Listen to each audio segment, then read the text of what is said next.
میں آپ کو بتا دوں، ہم خواجہ آصف صاحب نے اپنی تقریر میں بھی کہا کہ 2 تو وہاں سے پاس ہو کے آ گئے. دیکھیں انہوں نے کام صحیح کیا گورنمنٹ نے، مگر طریقہ غلط اڈاپٹ کیا. اگر ایک آواز یہ جاتی کہ کنسنسس کریٹ ہوا ہے اور اس کنسنسس سے یہ ہوا، کل کی تقریر کی شاہ محمود قریشی صاحب کی ضرورت نہیں تھی. اگر وہ ہم سے بات کر رہے تھے تو ایک کانفیڈنس میں بات کر رہے تھے کہ جی ہم چیزیں سمیٹیں، اور اس میں فیٹف کو دو بل کو تو تقریباً کلیئر بھی کر دیا تھا. باقیوں کے اوپر ہو رہی تھی، کچھ کنڈیشنز پہ ہمیں اعتراض تھا، کچھ وہ ایڈیشنل لانا چاہ رہے تھے، یہ بات چیت چل رہی تھی. تو آج گورنمنٹ نے جو 2 بل پاس کرے ہیں یہ وہ ہیں جو اپوزیشن مان چکی تھی تقریباً جی ہاں مان چکی تھی، بٹ انہوں نے کچھ اور امینڈمنٹس شاید ایڈ کیے ہیں، کچھ کیا جو کہ ابھی ہمیں اس شور میں نہیں پتہ چلا. اور ہماری بھی یہی خواہش تھی کہ ایک میسج جائے انٹرنیشنل کمیونٹی کو کہ انٹائر پارلیمنٹ از یونائٹڈ آن دس. ہماری یہ کوشش تھی. خواجہ آصف صاحب نے اور ہم نے اسپیکر صاحب کو ریکویسٹ کیا کہ تھوڑی سی ہمیں بریک دے دیں تاکہ ہم تھوڑی سی تیاری کر لیں. انہوں نے بریک دی، بٹ ان پہ کیا پریشر تھا ان کی within their own party. میرا خیال ہے مخدوم صاحب کا جتنا میں شاہ محمود قریشی صاحب کو غصے میں دیکھا، جو ان کی طبیعت سے ہٹ کے انہوں نے آج جو باتیں کرنے کی کوشش کی، جس طرح کے اشارے کیے جو ابھی آپ نے دکھائیں، اس سے میرا خیال ہے اسپیکر صاحب پریشر میں آ گئے، انہوں نے جلدی سے آ کے اس کو پاس کر دیا. نہیں تو جو چیز ایک کنسنسس سے پاس ہو جانی تھی اس کو کنٹروورشل بنا کے پاس. یہ جو اب فیٹف کا جو بل آج گورنمنٹ نے اسمبلی سے پاس کرایا، یہ سینٹ میں اپوزیشن اس کو سپورٹ کرے گی یا اس کی مخالفت کرے گی؟ یہ اب یہاں دیکھنا پڑے گا کہ اس رویے کی وجہ سے اپوزیشن کا کیا ہے. دیکھیں چیزیں جب سموتھلی چل رہی ہوں تو بہتر یہی ہوتا ہے کہ آپس میں مل جل کے ہم یہ چیزیں کر لیتے. وہ چلتے چلتے کل کی تقریر کی کیا ضرورت تھی مجھے نہیں سمجھ آئی.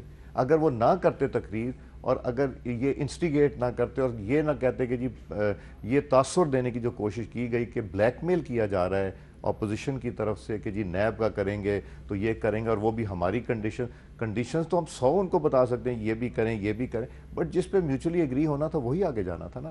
ہم لوگ تو کہہ رہے تھے آرڈیننس پلس کی بات کریں.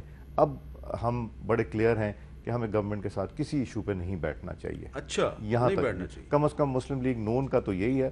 I am sure Peoples Party بھی انہی لائنز پہ سوچ رہی ہے، بیکاز وہ بھی فیل کر رہے ہیں کہ وہ چیٹ کیا گیا ان کے ساتھ یا ان کو دھوکہ دیا گیا. تو یہ بتائیں پھر عید کے بعد جو آپ اے پی سی پلان کر رہے ہیں، اس اے پی سی کا ایجنڈا کیا ہوگا؟ تحریک عدم اعتماد یا عوامی تحریک؟ آج بلکہ ہماری انٹرنل پارٹی کی میٹنگ بھی تھی اس حوالے سے کہ ہم ایجنڈا پہلے سے بنا کے تو رہبر کمیٹی میں لے کے جائیں گے. ہم بلکہ وہیں سے میں کوئی گھنٹہ پہلے وہاں سے میں اٹھ کے آیا تھا، تو ہم وہی فارمولیٹ کر رہے ہیں. اس میں آپشن سارے اوپن ہیں کہ ہم نے ایجیٹیٹ کرنا ہے، ہم نے موبلائز کرنا ہے، ہم نے ڈفرینٹ کمیونٹیز لائک بار ایسوسیشنز، ٹریڈرز، ڈاکٹرز، کس کو کے پاس جانا ہے، کیا کرنا ہے. یہ سارا کچھ ایک جوائنٹ بنے گا. ہم اکیلے بیٹھ کے یہ نہیں کریں گے، اور اس میں پھر صورتحال نظر آئے گی کہ ہم کس طرف جانا چاہتے ہیں اور اس کو کس طرح آگے لے کے جائیں. مسلم لیگ نون کا اس وقت جو مین آبجیکٹو نظر آ رہا ہے آپ کی پارٹی کے تمام سینئر لیڈر، وہ یہ کہہ رہے ہیں کہ جی نئے انتخابات ہونے چاہیے. آپ اس سے اگری کرتے ہیں؟ دیکھیں آپ یہ دیکھیں کہ 2 سال کی کارکردگی میں حامد میر صاحب، ہماری بھابھی آپ کی بیگم صاحب بھی کہتے ہوں گے خرچہ بڑھاؤ. بجلی کا بل زیادہ آ رہا ہے، گیس کا بل زیادہ آ رہا ہے، پیٹرول مہنگا ہو گیا، آٹا مہنگا ہو گیا، چینی جس کے بغیر گزارا نہیں ہے، چینی مہنگی ہو گئی، گوشت مہنگا ہو گیا، سبزی مہنگی ہو گئی. کون سی چیز ہے جو نہیں، اور کمائی ریسٹرکٹ ہوتی جا رہی. آئی ہوپ کہ آپ کے اوپر کوئی کٹ نہ لگی ہو، مگر ٹیکس تو بہت بڑھ گئے، ٹیکس بھی بڑھ گئے. تو یہ پنچ چاہے امیر آدمی ہو یا غریب آدمی وہ کر رہا ہے. اکانومی چل نہیں رہی. مجھے ایک فیلڈ بتا دیں جہاں ہم کہیں کہ جی انہوں نے سکسیسفلی ایکسیپٹ گالم گلوچ میں یا انگلیاں اٹھانے پہ، اور عدالت کے فیصلے بھی اب آپ نے دیکھ لیے، اس میں ان کا جو نیریٹو تھا کہ جی ہم اکاؤنٹیبلٹی کر رہے ہیں وہ پاش ہو گیا. تو ہمیں تو نہیں نظر آتا کہ 2 سال میں انہوں نے کچھ کیا ہے، اور اگر 2 سال میں جو نہیں کر سکے 6 مہینے تھے، چلیں اب کر لیں گے. اتفاق ایسا ہے کہ جہاں نیازی صاحب کہتے ہیں نا میں چھوڑوں گا نہیں، وہاں آگ لگ جاتی. 55 روپے کی چینی 95 روپے کی، انہوں نے کہا میں چھوڑوں گا نہیں. وہ 1300 روپے کا توڑا ہو گیا آٹے کا، انہوں نے کہا تو چھوڑوں گا نہیں. تیل والوں کو کہا کہتے ہیں چھوڑوں گا نہیں، مگر چھوڑ سب کو دیتے ہیں اور کرتے کچھ نہیں. سو اب بات وہی ہے کہ کیا پاکستان یہ اور بوجھ برداشت کر سکتا ہے؟ کہتے تھے کہ $1 بڑھتا ہے تو 100 ارب کا نقصان ہو جاتا ہے. آپ نئے الیکشن کے حامی ہیں. میں تو یہ سوچتا ہوں ہمارے پاس سلوشن کیا ہے. کیا یہ پارلیمنٹ ڈیلیور کر سکتی ہے, کیا وہ کر سکتے ہیں. ہم نے تو کبھی وہ -1 کی تو بات ہی نہیں کی. خود ہی گھبراہٹ میں -1, وہ شاید انٹرنل کچھ فورسز تھیں جو کہ اپنی لابی کر رہی تھیں ان کے پارٹی کے اندر, جس کی وجہ سے خود ہی -1 کی بات انہوں نے کرنی شروع کی. ہم نے تو کوشش بھی نہیں کی. آپ کے ساتھ تو رابطہ بھی تھا ان کی پارٹی کے کچھ لوگوں کا جو پرائم منسٹر کے امیدوار تھے؟ نہیں, ہم سے رابطہ نہیں تھا. نہیں تھا؟ نہ ہم اس کا حصہ بننا چاہتے تھے کہ اگر وہ بننا چاہتے ہیں ضرور بنے, اپنی سٹرینتھ پہ بنے, ہم اس کا حصہ نہیں بننا. تو اگر آپ نیا الیکشن چاہتے ہیں, اگر مسلم لیگ نون نیا الیکشن چاہتی ہے, اس کا طریقہ کار کیا ہوگا؟ وہ آبجیکٹیو آپ کیسے اچیو کریں گے؟ آبجیکٹیو ہم اس طرح اچیو کر سکتے ہیں, ہمارے پاس 1-2 ہی طریقے ہیں, زیادہ نہیں ہیں. ایک تو جو ان کا کیس پڑا ہوا الیکشن کمیشن میں 6-7 سال ہو گئے, پچھلے چیف الیکشن کمشنر صاحب تو اس پہ بیٹھے رہے, پتہ نہیں کیوں بیٹھے رہے, کیوں نہیں. بعد میں پتہ چلا وہ تو اپنے بھانجے بھتیجے کو بھی ٹکٹ پی ٹی آئی کا دلوا رہے تھے. افسوس ہوا یہ چیزیں سن کے, کانفلکٹ آف انٹرسٹ تھا. ایک وہ ہے کیس, اور کچھ کیسز ہیں خان صاحب کے خلاف جو کہ جلد ابھر کے آئیں گے, جس میں آپ کو نظر آئے گا کہ وہ بہت ولنریبل ہیں امیر صاحب. اچھا, کچھ نئے کیسز آنے والے؟ بہت ولنریبل ہے خان تو صاحب. آپ ان کی اچھا, ایک طریقہ یہ ہے عدالت سے ڈسکوالیفیکیشن. جی ہاں. دوسرا طریقہ ہے ان کا پارلیمنٹ کے. پارلیمنٹ میں ان کے اتحادی جو ہیں, انہوں نے تو اپنے اتحادیوں کو بھی رگڑا دینا شروع کر دیا. اور میری سوچ کیا ہے, جو اب نیب جس طرح ایکٹیو ہوئی ہے, کہ بزدار کو رکھنے کا ایک ہی طریقہ ہے. بزدار صاحب کو رکھنے کے لیے چودھری پرویز الہی صاحب کو بھی پکڑ لو, شہباز صاحب کو بھی انگیج رکھو, تاکہ یہ 2 ڈسرپٹ کر سکتے ہیں. تو مجھے تو یہ لگ رہا ہے کہ میں بڑی فرینکلی آپ سے بات کر رہا ہوں, کہ مجھے تو یہ لگ رہا ہے کہ ان کو کنٹرول کرنے کا یہ. تو آپ کو یہ لگ رہا ہے کہ پہلا خطرہ جو ہے وہ بزدار صاحب کو ہے؟ نہیں, بزدار صاحب کو تو وہ میرا خیال ہے جب تک ان کو گھر سے اجازت نہیں ملے گی تو بزدار صاحب نہیں جائیں گے, جو ہم نے سنا ہے. مگر وہ کنٹرول جو رکھنا چاہتے ہیں, ایک آرٹیفیشل کنٹرول کب تک رہتا ہے. اور دوسرا وہی طریقہ ہے کہ ان کے اگر ایلائز جانا شروع ہو گئے, مینگل صاحب چلے گئے, بکرنگ بہت ہو رہی ہے ان کی پارٹی میں, شاید آپ کو بھی بہت خبر ہوگی. ان کے جو ایم این ایز بات کرتے ہیں, کچھ بات کرتے ہیں, کچھ بات نہیں کرتے, اور اندر سے بھی بہت ہے. ایک وہ طریقہ ہو سکتا ہے کہ وہ ان کی گورنمنٹ چلی جائے, اور جو بھی اگلی نئی گورنمنٹ بنے گی وہ اگر 2 مہینے سے زیادہ, میرے حساب سے الیکشن ریفارمز لانے کے بعد 2 مہینے سے زیادہ اگر وہ حکومت رکھتی ہے, تو ملبہ سارا ان کا ان کے اوپر پڑ تو جائے. یہ اب آپ نے اصل بات کی ہے کہ اگر عمران خان صاحب کے خلاف ان ہاؤس چینج آتی ہے, تحریک عدم اعتماد کامیاب ہوتی ہے, تو جو بھی نیا وزیر اعظم آئے گا وہ زیادہ سے زیادہ 60 دن کا وزیر اعظم ہوگا. میرا یہ خیال ہے, اس سے زیادہ وہ کون اپنے اوپر یہ سارے ان کے گناہ 2 سال کے تو 60 دن کے لیے کون آئے گا؟ کوئی بھی نہیں آنا چاہتا. تو مسلم لیگ نون تو ایسی تبدیلی کا حصہ نہیں بن رہی. نہیں, ہم نے یہ ڈسکس بھی نہیں کیا.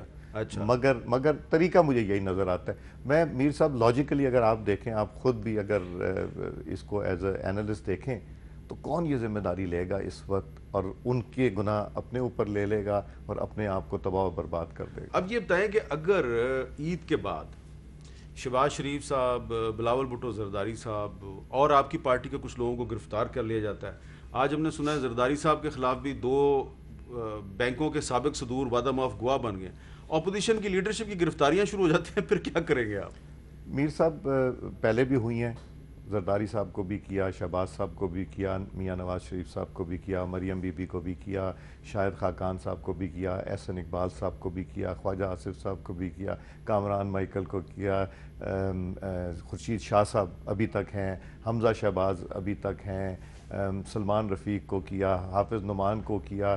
جن کو کرتے جا رہے ہیں, ہمیں تو ایک ہی امید ہے کہ ہمیں عدالت سے انصاف ضرور ملے گا, اور ہمیں ملا بھی ہے. اگر ایک آپ کیونکہ قومی اسمبلی کے سابق سپیکر رہے ہیں, اگر گورنمنٹ جو ہے وہ کل پارلیمنٹ کا مشترکہ اجلاس بلا لیتی ہے, جی, سینٹ کا اور قومی اسمبلی کا مشترکہ اجلاس بلا لیتی ہے, تو کیا وہاں سے یہ فیٹف والا بل پاس ہو جائے تو معاملہ ٹھیک ہو جائے گا؟ میر صاحب نمبر تو ہمارے پاس زیادہ ہے ابھی.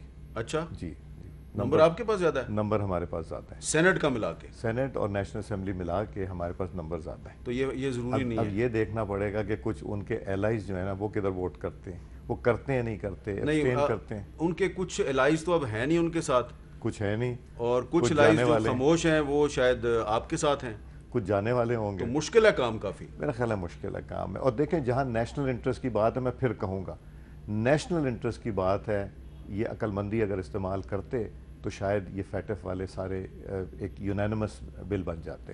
اچھا، اب آخر میں یہ بتائیں کہ ایک راجہ پرویز اشرف صاحب نے آج بات کی کلبھوشن یادو کے معاملے پہ. کلبھوشن یادو کے معاملے پہ حکومت کے کچھ وزیر کہتے ہیں کہ جی یہ مسلم لیگ نون کی حکومت تھی جو انٹرنیشنل کورٹ آف جسٹس کا دائرہ اختیار مان کے وہاں پہ چلی گئی اور وکیل بھی خاور قریشی کو نومینیٹ کر دیا جو اتنے کمپیٹنٹ نہیں تھے.